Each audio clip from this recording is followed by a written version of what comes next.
Hi, Casas Adobes, Pastor John here, and I had a wonderful vacation, but now I am back, and I hope that Miss Marilyn and Mr. Steve were able to have a great session with you guys. I know that the lesson they were planning with the Wizard of Oz was going to be a great one, and I hope you all enjoyed it.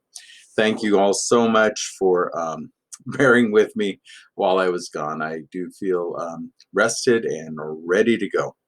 So this Sunday, what are we going to do? Well, this Sunday I have a couple of stories for you, but they all kind of deal with the same thing. The first story is a story about Jesus and his disciples.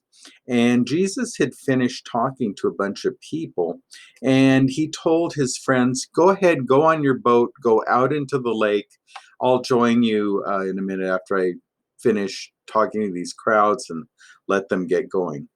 So they leave. Then it starts getting a little bit stormy, and the wind's picking up, and the boat's rocking back and forth. They're like, "Gee, I wonder if Jesus is going to make it out here." They look, and here's Jesus coming, but Jesus is walking on the water. He's walking on the water, and they're not sure if it's Jesus, or they think it might be a ghost. And so uh, Peter calls out to Jesus and says, "Is it you, Lord?" And he says, "Yeah, it is. I'm just coming out to see you like I told you I would."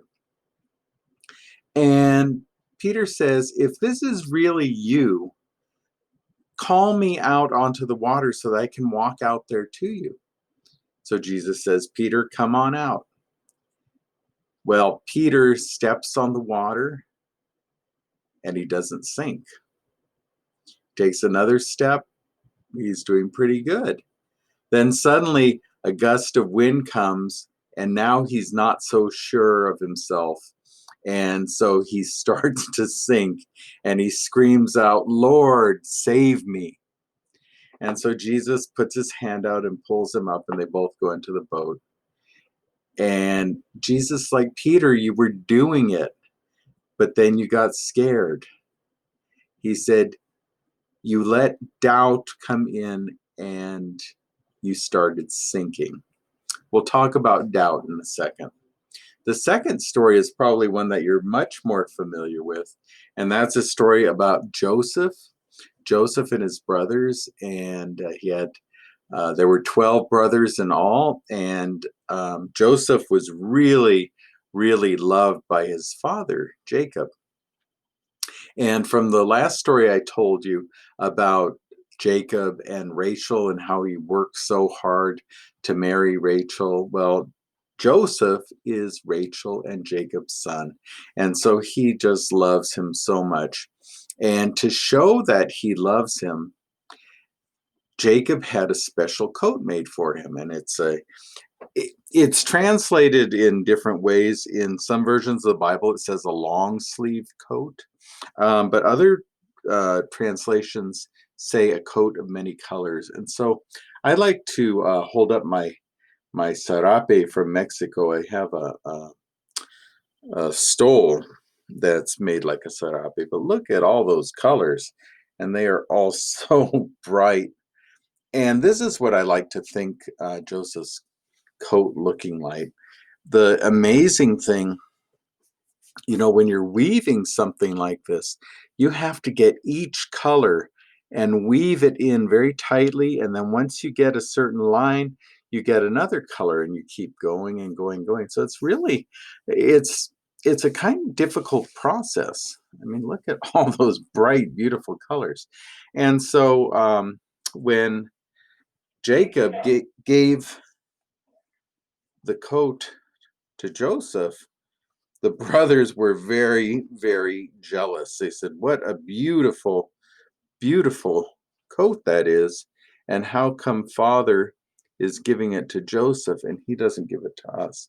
Now, I agree, it is a little bit unfair of um, Jacob um, to be being so unthankful to his other children for being good sons, but he really wanted to show his appreciation. And you know what happened? The brothers got so mad, they plotted to kill Joseph, which is really bad. And maybe that's why they didn't get a coat, is because if you're bad enough to plot killing your brother, maybe you're not so deserving of something special. Maybe Jacob knew this. Anyway, in their jealousy, they took Joseph and they were going to kill him. And then his brother Reuben says, no, this isn't right. Let's sell him to some people who are going to Egypt. And then that way he'll be out of the country and we don't have to worry about him again. And then we'll tell dad that some sort of wild animal got him. So they put Joseph into a pit and they hold him there until these caravan traders come by. They sell Joseph, they get his beautiful coat, and they put some blood on it, some animal blood, and then they show it to Jacob and say, uh-oh, we found this, and we think Joseph was killed by an animal, and his father was very, very, very sad. That's another bad thing that they did. So you know what? They don't deserve a coat. The more I think about it, yeah, they don't deserve a coat.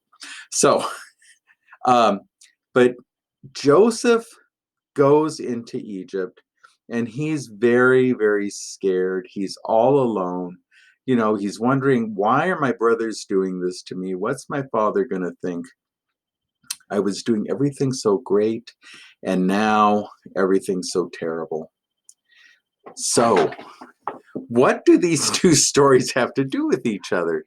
We have Jesus walking on water and Peter getting scared and sinking, and we have Joseph being sold into Egypt and being abandoned and betrayed by his brothers.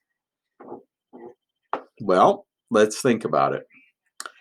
Peter is safe in his boat, okay? He's in a safe, comfortable place.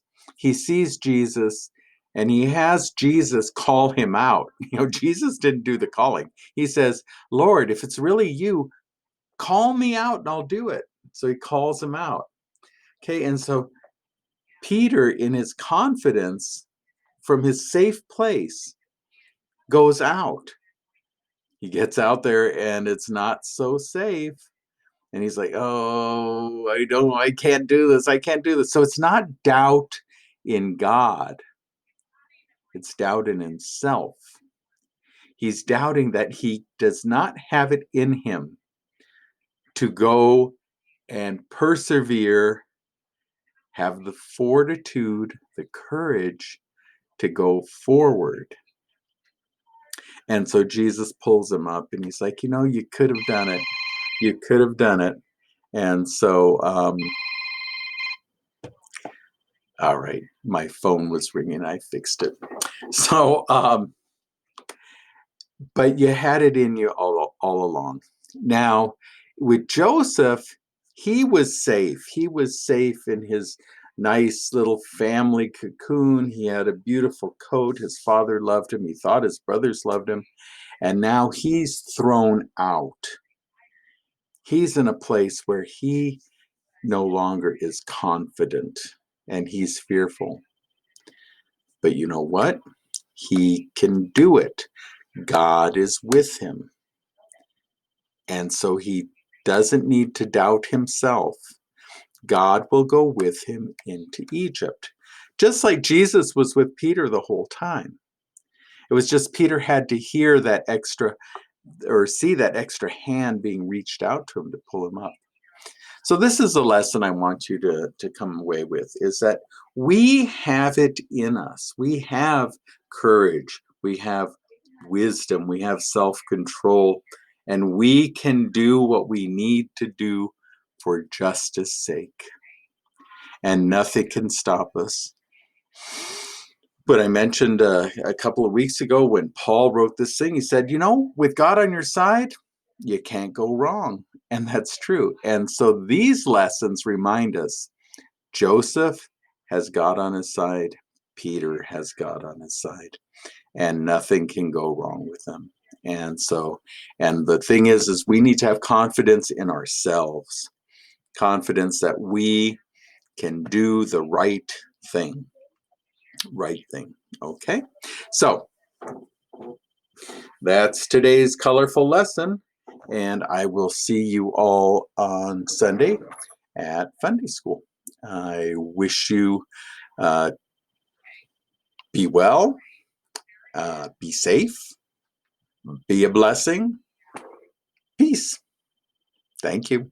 It's good to be back.